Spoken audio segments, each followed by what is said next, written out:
Exercice 8, on a phi de f2 de x jusqu'à r2 de x, l'application définie par phi de f de x, donc f de x est un polynôme dans r2 de x, c'est 2x de x, moins x carré moins 1 dérivé de x de f. Montrer que phi elle est R linéaire, donc il faut montrer pour n'importe quel deux polynômes f et g dans R de x, R2 de x, pour n'importe quel scalaire alpha dans R, est-ce que phi de alpha f de x plus g de x égale alpha phi de f plus phi de g, donc c'est ce qu'il faut montrer. On commence par phi de alpha f de x plus g de x, donc on remplace ici dans la définition de phi par alpha f de x plus g de x. Donc on va obtenir 2x alpha f plus g moins x carré moins 1 alpha f plus g prime. Donc la dérivée de alpha f plus g prime, ce n'est autre que alpha f prime plus g prime, puisque alpha c'est un scalaire. Vous factorisez par alpha, c'est facile de trouver que ça c'est notre autre que phi de f et ça c'est notre autre que phi de g. Ainsi, phi elle est linéaire. Deuxième question, trouver la matrice A de phi relativement à la base canonique de R2 de x. Puisqu'il y a seulement une base, donc cela veut dire qu'on veut on veut la représentation matricielle de phi dans la base canonique pour l'espace de départ et canonique aussi pour l'espace d'arrivée.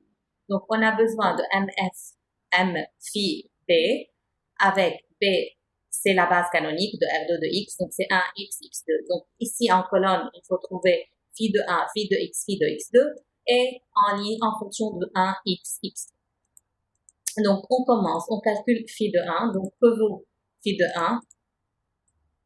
Le polynôme f de x dans ce cas-là, c'est 1, donc je vous montre, c'est 2x alors fois 1, moins ici il y a la dérivée du polynôme qui est 1, ça va être 0, donc c'est juste 2x. Donc, comment on peut écrire donc 2x en colonne? Ça c'est phi de 1. Donc, je répète, on a commencé phi de 1, phi de x, phi de x2 en fonction de 1x, x2. Donc, c'est seulement 2x, donc 2 pour x, et le reste c'est 0.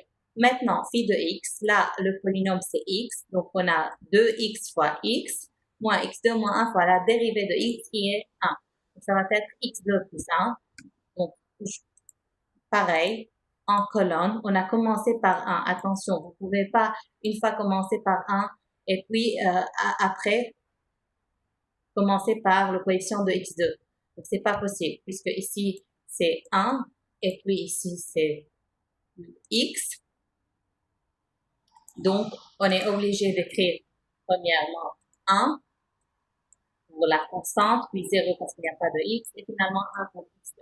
Et finalement, phi de x2, donc c'est 2x fois x2, moins x2 moins 1 fois 2x. Donc, ce n'est autre que 2x, puisque 2x2 moins 2x2, c'est 2x3, désolé, moins 2x3, c'est 0.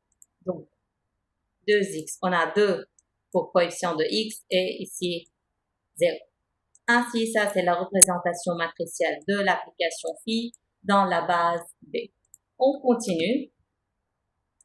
La troisième question, on a soit F1 c'est 1, F2 c'est 1 plus x, F3 c'est 1 plus x2. Montrer que F de 1, F de 2, F de 3 est une base de R2 de x. Donc, pour cela, on a nommé F1, F2, F3 par C. Si vous faites, par exemple, vous écrivez F1, F2, F3 pour trouver le rang, ou bien, puisque vous avez 3 vecteurs et la dimension de R2 de x est aussi 3, vous pouvez aussi calculer le déterminant, donc comme vous voulez. Donc, CF1,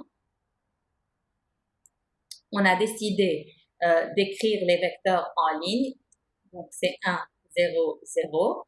Puis F2, c'est 1 plus x, donc 1 pour le coefficient de 1 pour le coefficient de x et 0 pour le coefficient de x2. Et finalement, pour F3, 1 pour le coefficient pour la constante et 1 pour x2. Donc, ça va être 1, 0, 1. Soit vous pouvez dire directement le rang de cette matrice-là, c'est 3, parce que c'est une matrice échelonnée en colonne, soit vous pouvez tout simplement dire le déterminant, puisque c'est une matrice triangulaire supérieure, il est non nul. Donc, le rang de ces 3 vecteurs, c'est 3, égale à la dimension de R2 de x, ainsi c'est une base de R2 de x. Maintenant, on continue. Trouver la matrice de passage P de la base canonique R2 de X à F1, F2, F3. Donc, on veut la matrice de passage, juste pour vous rappeler. Il demande de la base canonique R2 de X à F1, F2, F3. Donc, c'est P, B, C si vous voulez. Donc, ici, c'est B, qui n'est autre que la base canonique. Lorsque c'est la base canonique, c'est très facile d'écrire la matrice. Et ça, c'est C en colonne. C, c'est F1, F2, F3. Donc, en effet, c'est la même matrice B, mais ça transposé, puisque là, on a écrit les vecteurs en ligne, alors que là, en colonne. Donc, vous pouvez, pour la question 3, par exemple, les écrire par colonne. Ça vous donne directement que le rang, c'est 3. Et alors, c'est une base. Et ça vous donne la matrice de passage PBC. Donc, je répète, si ce n'est pas clair, vous voulez calculer la matrice de passage PBC. En colonne, ça, c'est F1, qui n'est autre que 1, 0, 0. F2, c'est quoi? 1, la constante, 1 position de X et 0 position de X2. Et F3, c'est 1 pour le coefficient de 1, pour la constante si vous voulez, 0 pour le coefficient de x et finalement 1 pour le coefficient de x. Donc ça, c'est la matrice de passage P, P, C. Finalement, la dernière question, trouver P-1 et en déduire M, F, Fi. Fi, cela veut dire que F1, dans la base F1, F2, F3, qu'on a nommé nous par C. Donc P-1, soit vous calculez l'inverse de cette matrice, soit dans ce cas-là, c'est facile de trouver en effet la base canonique en fonction de F1, F2, F3. Puisque juste vous vous rappelez, P c'est quoi? Cette matrice c'est BC. Donc P-1 c'est quoi? C'est la matrice de passage CB si vous voulez.